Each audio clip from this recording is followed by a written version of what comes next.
What is up, my beautiful people? Welcome to this amazing video. Today, I'm going to be telling you something amazing about vision. In Habakkuk chapter 2 and verse 2, "And the Lord answered me and said, Write the vision, make it plain upon the tables, that he may run that readeth it."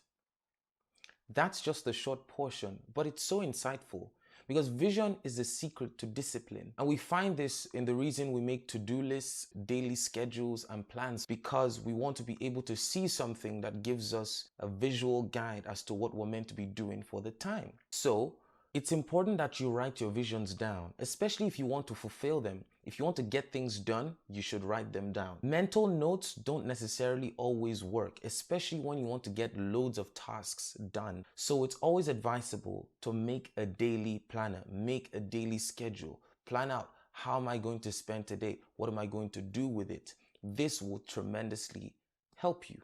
So vision is very key to discipline. Maybe it's about you getting out of debt. Maybe it's about you helping your family. No matter what it is, write down the vision, make it plain, how much you want to get, and have time-focused goals. This is very imperative to vision, to actualizing your dreams. Time-focused goals.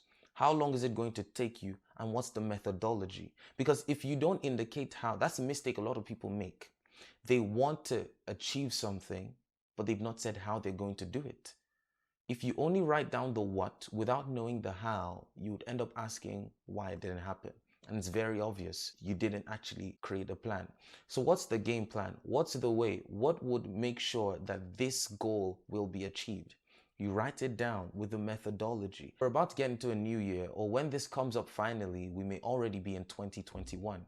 One of the most important things for you to do is to write down your goals. I usually like to divide my life into physical, spiritual. I like to have sections. So spiritual goals, physical goals, academic goals, it depends. But you outline these things very well.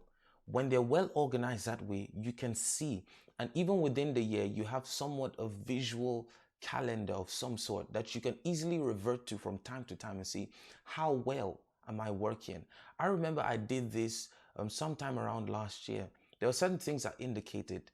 For example, I knew I was called to do something great. I knew I was meant to inspire people, to help people, to be that kind of aid to people. So at some point, I just made a note. And this is something I recommend all the time.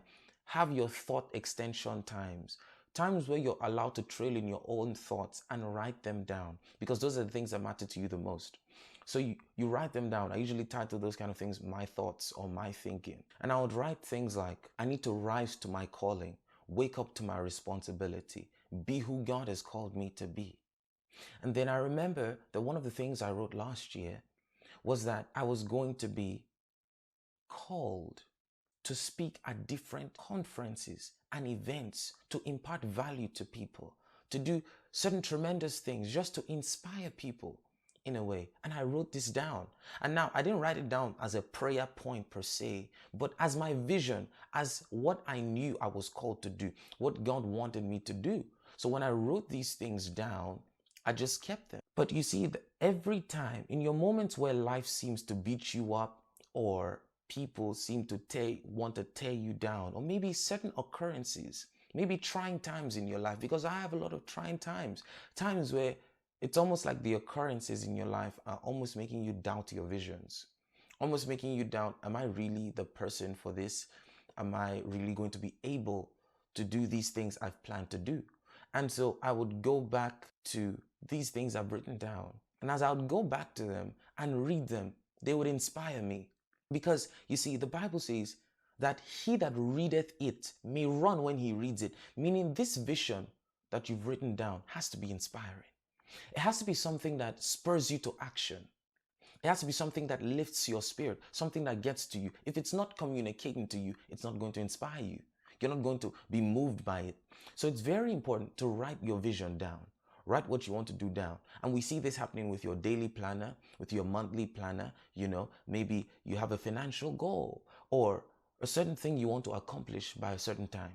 Write it down. Don't make a mental note, then bank on your memory that you're going to remember and decide to do it. No, I write down so much. I write a lot. I have books for everything. I have a prayer journal where I may take down prophecies that I've received or words or where I think the Spirit of God is taking me in the next season. I have a book writing place. I have all sorts of books and places where I allocate what I want to do, or I write down different things about my life, because these are the things that help you manage your life and make sure that you're living in your visions. That's my tip for you today. Write down your visions in the form of daily plans, in the form of your thought extensions, and make sure that these things are the things that appeal to you, that work for you and would inspire you to action. So that's one major secret to discipline, to a more disciplined life. Write them down. When something is written down, you're more likely to do it because it's written down there for you to see that it's important and you need to get to it. If you enjoyed this video and found it informative, don't forget to leave a like, subscribe, comment down below, hit that notification bell so you don't miss the next time that I'm going to be uploading. For now, it's been Didi, and I'll see you in the next one.